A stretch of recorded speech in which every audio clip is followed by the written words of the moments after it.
पुनर्निरीक्षण, विशेष सखोल, special intensive revision SIR याबाबत गेले अनेक महिने हा विषय कणकवली शहरातल्या बोगस मतदार नोंदणीचा मी सातत्यानं लावून धरलेला आहे.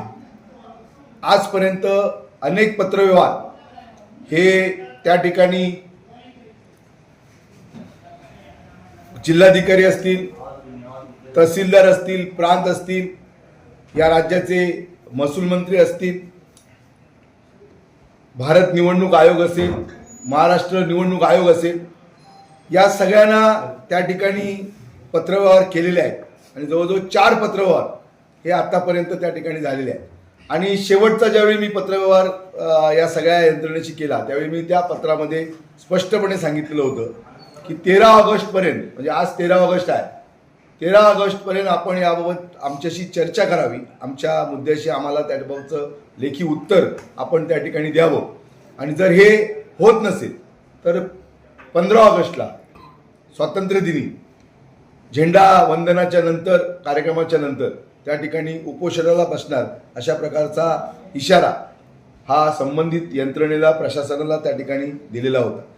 खरं तर आमच्या या निमित्तानं मागण्या अशा होत्या की याबाबत जे काही तुम्ही SIR ही जी प्रोसिजर सुरू केलेली आहे, जनतेचा पैसा आहे, सरकारी सगळी यंत्रणा आपण त्या ठिकाणी वापरलेली आहे, अनेक जिल्हा परिषद असेल, नगरपंचायती असतील, पंचायत समिती असतील, शिक्षक असतील, अशा प्रकारच्या अनेक यंत्रणा आपण सरकारी वापरून गेले अनेक महिने हा त्या ठिकाणी आपण एक मतदार नोंदणीचा एक प्रोग्राम, एक निवडणूक कार्यक्रम त्या ठिकाणी जाहीर केलेला आहे. पण असं असताना सुद्धा अनेक मुद्दे ज्याच्यामध्ये याबाबतचे आपण काय नियम ठरवलेत हा प्रश्न आम्ही प्रशासनाला विचारलेला होता. याची कार्यपद्धती काय आहे याबाबत सुद्धा त्या ठिकाणी विचारणा केलेली होती. त्याचप्रमाणे जो महत्त्वाचा जो मुद्दा आहे, वास्तव्याचा दाखला, प्रूफ ऑफ ऑर्डिनरी रेसिडन्स, जो वास्तव्याचा दाखला आहे हा दाखला त्या ठिकाणी आपण कोणता ग्राह्य धरणार हा सुद्धा प्रश्न त्या ठिकाणी विचारलेला होता. याबाबतचं लेखी स्पष्टीकरण हे सुद्धा त्या ठिकाणी मागितलेलं होतं. आणि त्याचबरोबर ज्या काही मार्गदर्शक सूचना आहेत, SIRची जी काही अंमलबजावणी आपण करणार आहात त्याच्या ज्या काही मार्गदर्शक सूचना आहेत या सूचना त्या ठिकाणी मिळाव्यात. त्याचबरोबर याबाबतचे अभिलेख, कागदपत्र मिळावीत आणि त्याचबरोबर आकडेवारी मिळावी. याबाबत सुद्धा जिल्हाधिकारी यांना, प्रांताधिकारी, तहसीलदार, त्याचप्रमाणे BLO यांच्याशी सुद्धा त्यानिमित्तानं सगळे पत्रव्यवहार केलेले होते. पण कुठल्याही पत्राचं, एकही पत्राचं उत्तर अद्यापही त्या ठिकाणी आलेलं नाही. मध्यंतरीच्या काळामध्ये एक पत्रव्यवहार तहसीलदार आणि नगराध्यक्ष या संदर्भामध्ये झाला, पण बाकी सगळ्या पत्रव्यवहारामध्ये कुठल्याही प्रकारचं लेखी स्वरूपाचं उत्तर त्या ठिकाणी मिळालेलं नाही. 13 ऑगस्टपर्यंत मी त्या ठिकाणी, म्हणजे आज 13 ऑगस्ट आहे, माझी अपेक्षा होती की या सगळ्या बाबतीमध्ये कुठंतरी ही सगळी यंत्रणा त्या ठिकाणी जबाबदारी स्वीकारेल आणि कुठंतरी आमच्याशी त्या ठिकाणी चर्चा करतील. पण तशा प्रकारची कुठलीही चर्चा त्या निमित्तानं झालेली नाही.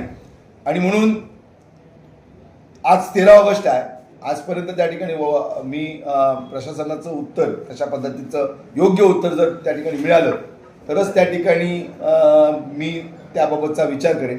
नाहीतर 15 ऑगस्टला या संपूर्ण जी मतदार बोगस नोंदणी ही माझ्या कणकवली शहरामध्ये सुरू आहे, या नोंदणीच्या विरोधामध्ये जर तुम्ही सखोल, विशेष आणि 20-22 वर्षानंतर या मतदार यादींचं पुनर्निरीक्षण जर करत असाल तर ते योग्य पद्धतीनं होणं गरजेचं आहे. मग तशा पद्धतीनं होत नाही. जनतेचा पैसा तुम्ही खर्च करताय, सरकारी यंत्रणेचा वापर करताय आणि मग तुम्ही अशा पद्धतीनं या ठिकाणी काम का करताय? मध्यंतरी एक या सगळ्या म्हणजे मतदार नोंदणीच्या प्रक्रियेमध्ये जो कार्यक्रम जाहीर केला आहे त्याच्यामध्ये त्यांनी आक्षेप आणि हरकती हे आपण त्या दिवसामध्ये घेणार अशा प्रकारची एक तारीख दिलेली आहे. पण माझं प्रशासनाला म्हणणं असं आहे की सगळी सरकारी यंत्रणा आपण लावलेली आहे, सगळे तुमच्याकडे नियम आहेत, मग आक्षेप घेण्यासारखं काम किंवा हरकती निर्माण होण्यासारखं काम आपल्याकडनं का अपेक्षित आहे? आणि म्हणून माझं असं म्हणणं आहे की कोणाची हरकत किंवा कोणाची त्या ठिकाणी आक्षेप हा त्या ठिकाणी येता कामा नये आणि म्हणून योग्य काम कुठल्याही बोगस मतदाराची नोंदणी, दुबार मतदाराची नोंदणी त्या ठिकाणी होता कामा नये. त्याचबरोबर जे भाडेकरू आहेत त्यांची त्या ठिकाणी नोंदणी होता कामा नये. त्याचबरोबर जो कुटुंब पद्धती आहे त्या कुटुंब पद्धतीमधला एखादा मतदार मी समजू शकतो, पण कुटुंबाच्या पद्धतीच्या बाहेर इतर जाती धर्माचा जर त्या ठिकाणी मतदारची नोंद होत असेल तर ही मतदाराची नोंद त्या ठिकाणी चुकीची आहे. मध्यंतरी एक निवडणूक आयोगानं सुद्धा एक पत्र त्या निमित्तानं आता नव्यानं काढलेलं आहे. त्याच्यामध्ये त्यांनी स्पष्ट सांगितलेलं आहे की जर कोण त्या ठिकाणी बोगस मतदार नोंदणी करत असेल तर तो भारतीय कायद्याप्रमाणे गुन्हा आहे, त्याला शिक्षा आहे. आणि अशा प्रकारचं सुद्धा पत्र ते त्या ठिकाणी निवडणूक आयोगानं हे जाहीर केलेलं आहे, भारत निवडणूक आयोगानं, मुख्य निवडणूक आयोगानं. आणि म्हणून याच्यामधलं जे गांभीर्य आहे, माझं एवढंच त्याच्यामधलं सातत्यानं सांगणं आहे की त्या जो मतदार आहे त्या गावातला त्यांनी त्या ठिकाणी त्या गावचं मतदान त्या ठिकाणी करायचं आहे. दुसऱ्याने येऊन त्या ठिकाणी मतदान करू नये शहरामध्ये. जो शहरामधला मतदार आहे, ज्याचा शहरामध्ये वास्तव्य आहे, वास्तव्याचा दाखला आहे, ज्याचा शहरामध्ये रहिवास आहे, हा मतदार नोंदणीमध्ये त्याची नोंद झाली पाहिजे. ही यामागची सगळी भूमिका त्या ठिकाणी आहे. आणि म्हणून सातत्यानं गेले अनेक दिवस या विषयावर आवाज उठवून सुद्धा, अनेक प्रकारचे पत्रव्यवहार करून सुद्धा कुठलीही दखल ही प्रशासनानं त्या ठिकाणी घेतलेली नाही.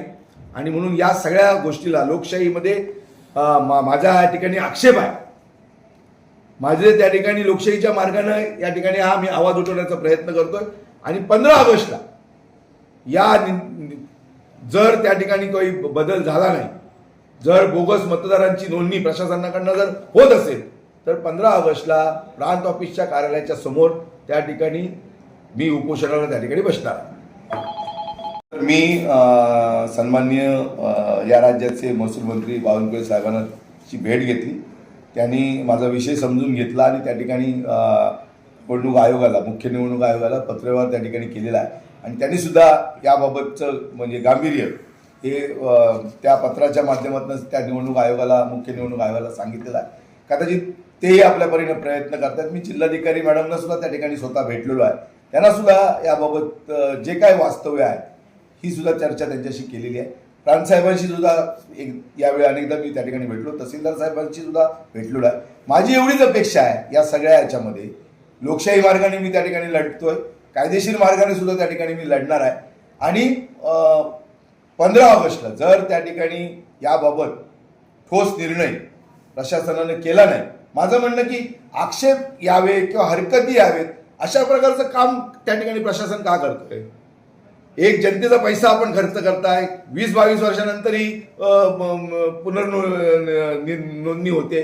मग अशा वेळी अनेक शासनाचे कर्मचारी त्या ठिकाणी काम करतात. माझ्या नगरपालिकेचे जवळजवळ 7 ते 8 कर्मचारी आहेत, जिल्हा परिषदेचे शिक्षक आहेत, प्रशासनातले महाराष्ट्राच्या जी खाती आहेत, अनेक डिपार्टमेंट आहेत, या विभागातले कर्मचारी आहेत. मग हे सगळं त्या ठिकाणी होत असताना योग्य काम का त्या ठिकाणी होत नाही? आणि म्हणून योग्य काम व्हावं, बोगस मतदारांची नोंदणी होऊ नये याच्यासाठी ह्या त्या ठिकाणी माझी सगळे मी जे काही उपोषण करतोय किंवा जो काही मी आवाज उठवतोय किंवा जो काही मी पत्रव्यवहार करतोय याची मागची माझी तीच भूमिका आहे की माझ्या शहरामध्ये जो राहतो, ज्याचा रहिवास आहे, ज्याचं वास्तव्य आहे, असाच मतदार हा माझ्या शहराचा मतदार असला पाहिजे, ही माझी त्या ठिकाणी भूमिका आहे. हीच भूमिका माझी तालुक्यातली आहे आणि हीच भूमिका माझी जिल्ह्यातली आहे. सूचना आणि हरकती मागवण्यासाठी जो कालावधी दिला होता त्या कालावधीमध्ये आपण काय सूचना हरकती घेतल्या आहेत का? सूचना हरकतीचा जो त्यांचा कार्यक्रम जो जाहीर झालेला आहे संपूर्ण, म्हणजे कशा पद्धतीनं सुरुवात आणि कशा पद्धतीनं यादी होणार आहे याच्यामध्ये त्यांनी तो कालावधी दिलेला आहे. पण माझं तेच सांगणं आहे की तुम्ही जनतेचा पैसा खर्च करताय, सगळी सरकारी यंत्रणा काम करते, म्हणजे जिल्हाधिकारी आहेत, प्रांताधिकारी आहेत, तहसीलदार आहेत, BLO आहेत, जिल्हा परिषदेचे कर्मचारी आहेत, नगरपालिकेचे कर्मचारी आहेत, सगळ्या विभागांचे कर्मचारी आहेत. हे सगळे खर्च करून काम करत असताना काही तुम्हाला त्या ठिकाणी नियम दिले आहेत, कार्यपद्धती ठरवून दिलेली आहे, तुमच्याकडे त्या ठिकाणी मार्गदर्शन दिलेलं आहे, अभिलेख आहे, आकडेवारी आहे. हे सगळं असताना हरकती आणि आक्षेप येण्यासारखं काम आपण त्या ठिकाणी का करताय? आपण जर कामच योग्य केलं तर त्या ठिकाणी कुठलीही हरकत त्या ठिकाणी येणार नाही, कुठलेही आक्षेप त्या ठिकाणी येणार. आणि म्हणून माझी लढाई आहे. साहेब, तिकडनं निवडणूक आयोगाचा कार्यक्रम जो आलेला आहे त्याच्यानुसारच तो हरकत येणे त्यांच्यातनं संपूर्ण राज्यातच तसं हे चालू आहे.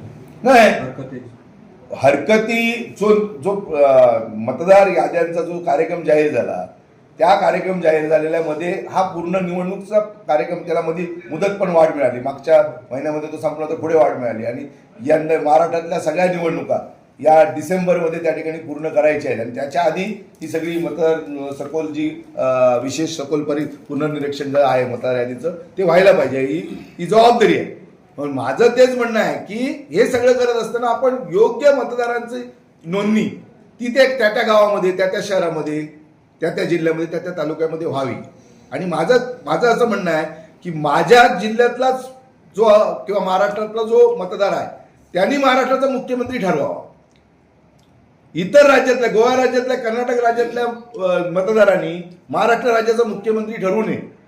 मग तेच आहे माझं म्हणणं की मतदार यादी ही जी आहे ही शेवटी लोकप्रतिनिधी ज्या निवडणुका होतात त्याच्यातला एक महत्त्वाचा भाग आहे. मग त्या निवडणूक जर याद्या जर आपण योग्य केल्या, जर त्याचं विशेष सखोल पुनर्निरीक्षण केलं, ज्याच्यासाठी हा सगळा खर्च चालू आहे, ज्याच्यासाठी ही सगळी यंत्रणा राबते, ज्याच्यासाठी जनतेचा पैसा खर्च होतो, त्याच्यातच योग्य काम करा. दुबार जे मतदार आहेत त्यांचं कुठंतरी ऐच्छिक एका ठिकाणी त्यांना फायनल करा. जे बोगस मतदार आहेत ते बोगस मतदार या मतदार यादीतनं वगळा आणि यादी स्वच्छ करा. हे तुमचा जो